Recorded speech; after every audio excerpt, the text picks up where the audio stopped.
My name is David Donovan. I'm the Minister of Worship Arts and organist here at Christ Church, and it's my joy and privilege to welcome you to today's program. This has already taken on the spirit of a homecoming. So all of you who have come here today, thank you for being here. Some of Peter's family even drove in from Wheeling today just to be here, so I'm glad they've made it safely. And I'd also like to take a minute to introduce Peter's wife, Mary. Mary, if you would stand and just be greeted by everybody here this morning.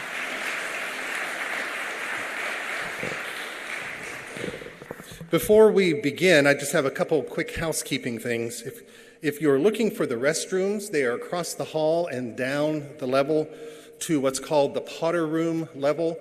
And that's where the reception will be after today's concert. The Potter Room is named after Truman Potter, who was very influential in the rebuilding of the church after the fire in 1969. He was the lead pastor here, and his vision is one of the reasons why we are here today. So I just wanted you to know that little bit of history later when we're downstairs at the reception.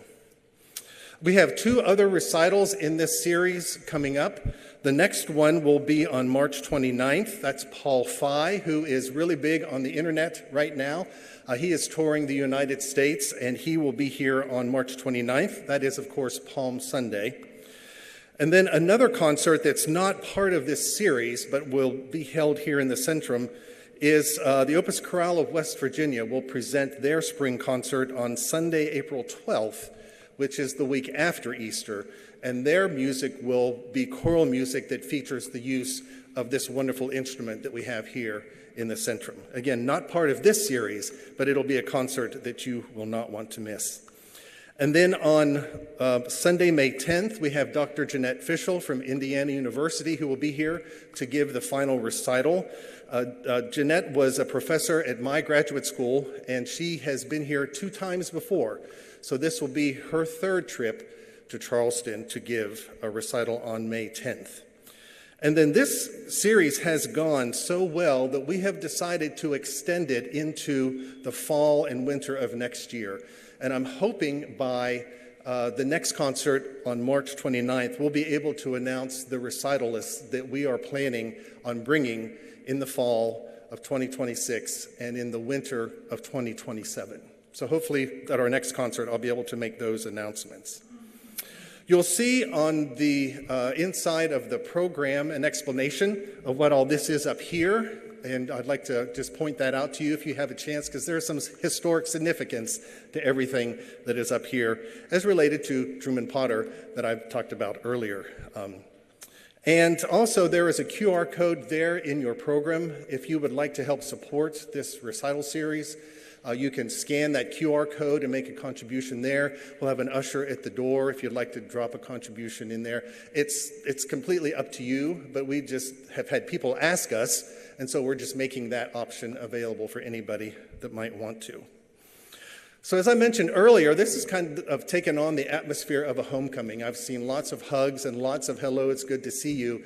So thank you for being here as we bring back to Charleston and bring back to this console Peter DuBois, who was here as my predecessor. He was here from 1982 to 1991, and then I came that next year in 1992. So it is great to welcome him back to the console. You can read his bio information that's there in the program, but in the meantime, would you welcome Peter DuBois back to the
Good afternoon, and thank you for being here. It's really a joy and an honor to be back to play this wonderful instrument to celebrate its 50th anniversary and also to welcome the new/old antiphonal division. So thank you for being here to help with that celebration.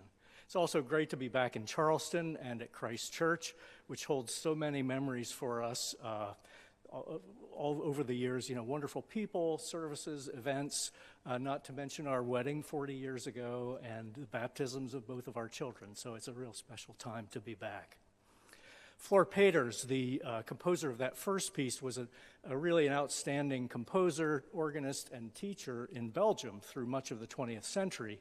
And he wrote that concert piece in 1955 based on themes from an organ concerto that he had composed earlier for organ and orchestra as a way to popularize that piece and also to just create another opportunity to hear some of that music.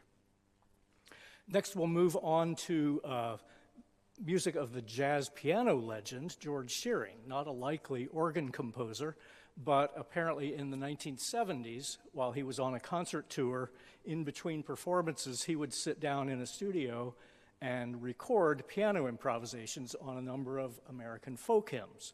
And the idea was that eventually they would be adapted for use at the organ, and he did work with a publisher and editor who helped him conceive how these piano improvisations could work at the organ. I'll play 3 of them for you this afternoon. Each one begins with a pretty straightforward statement of the hymn tune, some of you may recognize.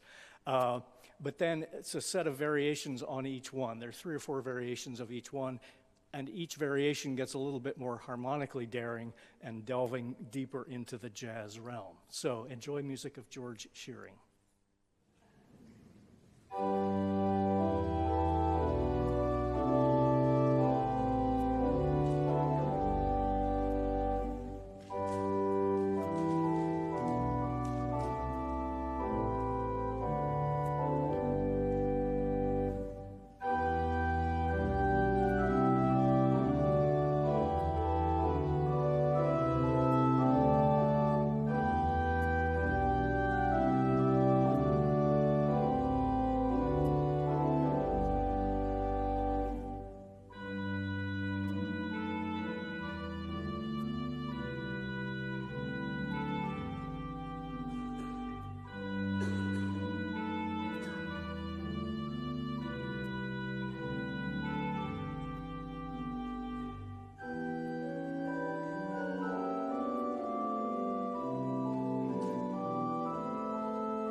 The music of Johann Sebastian Bach really stands at the apex of Western musical culture, and the fantasia and fugue that I'll play were likely not composed at the same time and were only paired together some years after his death. And I can't think of a pair of preludes and fugues or fantasia and fugues that are more different in their character, but they pair well together. The fantasia was likely written early in his career, because it has aspects of music of an earlier time. Fantasia has these very dramatic improvisatory sections alternating with more strict contrapuntal sections that feel more organized, and then they alternate back and forth. And for the time, the harmonies that you'll hear in the fantasia are really complex and wrenching in the way they twist and turn around. The fugue, by contrast, is probably one of his most delightful fugues and was likely a piece that he improvised for a job audition in 1720 in Hamburg, a job that he didn't get, unfortunately. Well, maybe it is fortunate that he didn't get it because of what he did later. But he based it on a Dutch folk tune, which has a very dance-like quality that I think you'll hear, and it has a very active pedal part. And he used that tune in honor of Johann Reinken, who was on the audition committee and a revered musical figure in Hamburg at the time. But again, he didn't get the job. But I think you'll enjoy it anyway.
We'll spend the rest of the program in late 19th and early 20th century France, where three composers really changed the trajectory of French organ music, beginning with César Franck, followed by Charles-Marie Widor, and then with Louis Vierne.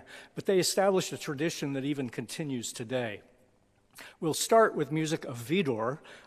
He succeeded César Franck as director or as professor of organ at the Paris Conservatory on Franck's death, and also later taught Louis Vierne. So there's an interesting connection between their careers and lives as time goes on. Widor took the genre of the organ symphony, which was really invented by Franck, and developed it further. He composed 10 of them over a period of a number of years, and I'll play the fourth movement of the fourth symphony, scherzo, and in Italian, scherzo means joke. This piece isn't really a joke, but it is really playful.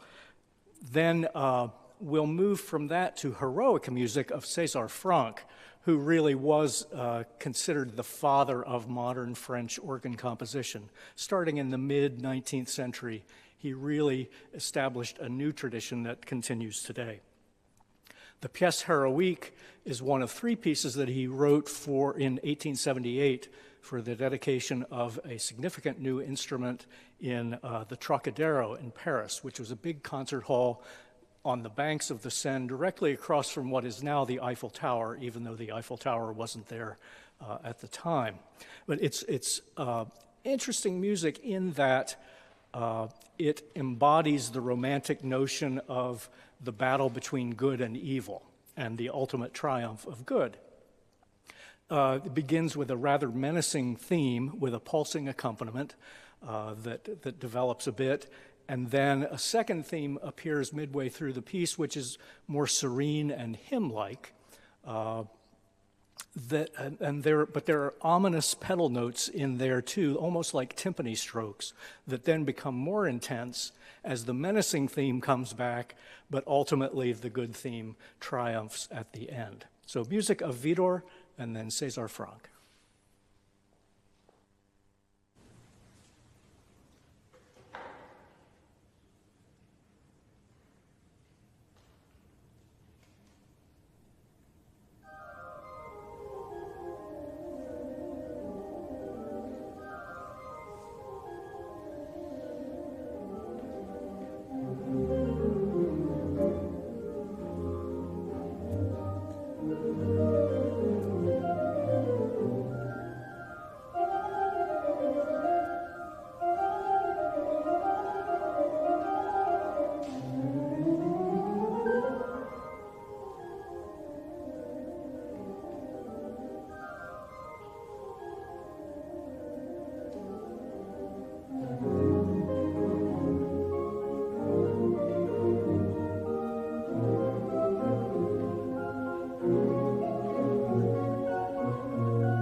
had a really difficult life. He was born nearly blind with congenital cataracts and had a number of heartbreaking losses during his life.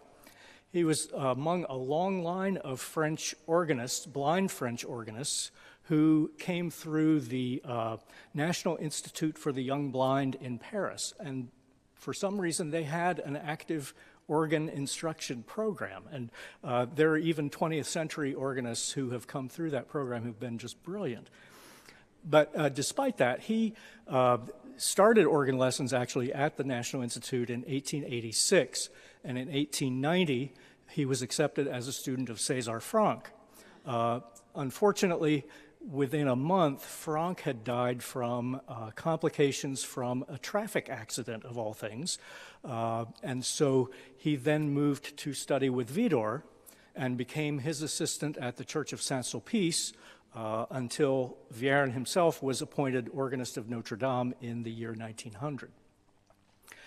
Compositionally, he took the idea of the organ symphony even further than Widor had.